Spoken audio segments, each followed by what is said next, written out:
From Parliament Hill, the effects of a Prime Minister's decision affect not just from Vancouver to Halifax, but to the borders of Kandahar, and as well as the small towns on the prairies. For a Prime Minister to effectively address issues on both a large and small scale, a process of hearing, seeing, and acting needs to happen. A cabinet must efficiently listen to the problems of a people, look at a situation, and clearly evaluate what needs to be done, and then act appropriately. Welcome to Maple Ridge, British Columbia, my hometown of about 70,000 people. Right now, I'm outside my local Member of Parliament's office, Randy Camp.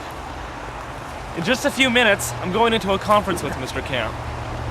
From this conference, I'm hoping to address certain key issues that are on both the municipal and federal scale. The purpose of this meeting is to hopefully give my fellow citizens an idea of what they can expect to come from their government in the coming months.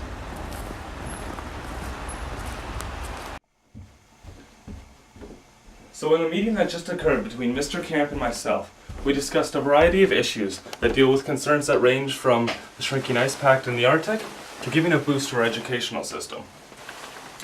One of the biggest issues that we discussed about locally was how to keep small towns like Maple Ridge from being totally hit and wiped out by this economic crisis.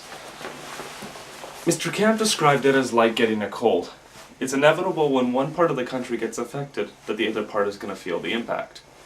But like getting a cold, there are things you can do to prepare ahead of time so you can lessen the impacts. For example, the federal government has already put in motion a $33 billion stimulus package. In conjunction with this, local municipalities need to put extra funding into unemployment insurance. Another key motive is to straight up invest in our infrastructure. That's one of the most important things right now that local MPs and other members of Parliament can do. If we plan ahead for this disaster by having these infrastructure plans set in motion now, so that when the time comes, instead of trying to initiate them right away then, which they'll most likely get set back, right now they'll already be in motion by the time this crisis hits. For example, we have 2 bridges that are currently under construction right now in Maple Ridge. So, when that crisis comes here, the fact that we've already invested in our infrastructure means that towns like Maple Ridge are just going to be one of the few that won't be totally wiped out by the coming crisis. Likewise, the cost of education is also becoming increasingly difficult to afford. I discussed with Mr. Camp my initiative about giving research grants to universities and colleges across Canada in the hopes that they themselves will market and develop ideas, theories, or products, and that profit can then be given back to the students. The only problem with this is that this is more of a long-term solution, and what I asked from Mr. Camp was what a short-term solution. He discussed that surveys have been done in the past about the old Millennial Scholarship Program. Students often said that it was a mess and that the money that the government was giving was going nowhere. Fortunately, Canadians can look forward to when the House sits back down in January of 2009, a follow-up to the Canadian student loan grants will be given, and therefore the way the government loans money to students will be revised. Until then, students of low-income families can apply for up to the amount of $300 a month that will be used for their education.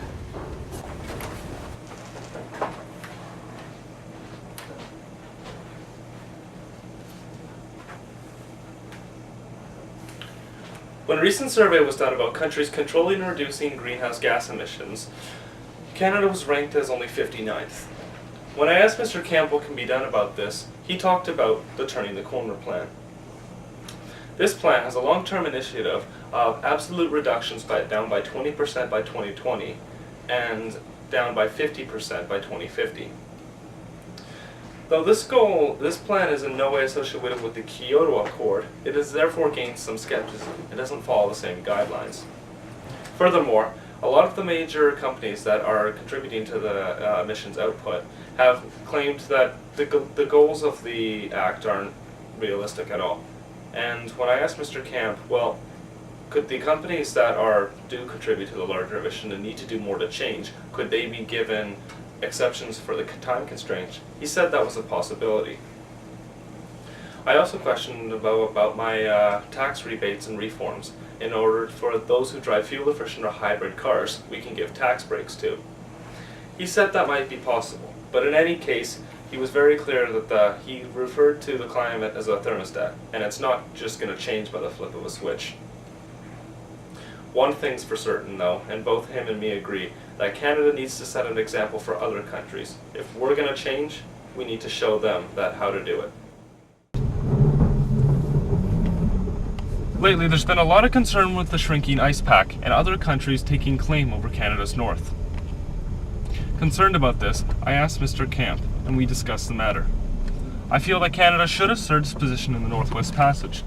Likewise, Mr. Camp has assured me that the federal government has already overseen this matter, and construction of several small craft harbors have already begun, along with a new military base in the north to assert our position.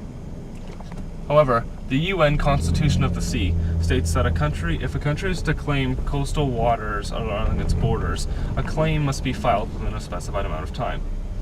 Canada's deadline for filing this claim is 2013.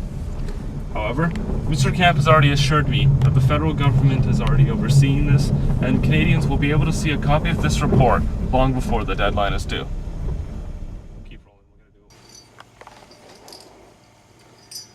The auto industries in both Canada and America have seen large financial bailouts from the government. As one of British Columbia's main resources, the lumber industry is also looking at seeing into a recession.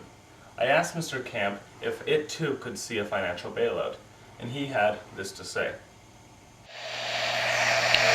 Our industry ministers already said, I think, that if we proceed with the automotive industry, then we will also be proceeding with other sectors like the forest industry in BC and Quebec, where it's most under pressure. So I'm in favor of that. Just to provide the supports that actually help. You know, obviously, what's affecting our forest industry the most is the fact that the Americans are not building as many houses, and so our government is not going to go down there and build houses, but we can't ignore the fact that the industry and those in the industry are facing significant pressures, and we need to find a way to support them in kind of an effective, appropriate way. At the end of the day, millions of people across Canada put their faith in the Prime Minister and the federal government to do what's best for the needs of the country. In my meeting with Mr. Camp, it has been my goal for the community action not just to voice the needs of the citizens of Maple Ridge, but to address the needs of people across Canada and give an insight to what they need and expect from their government.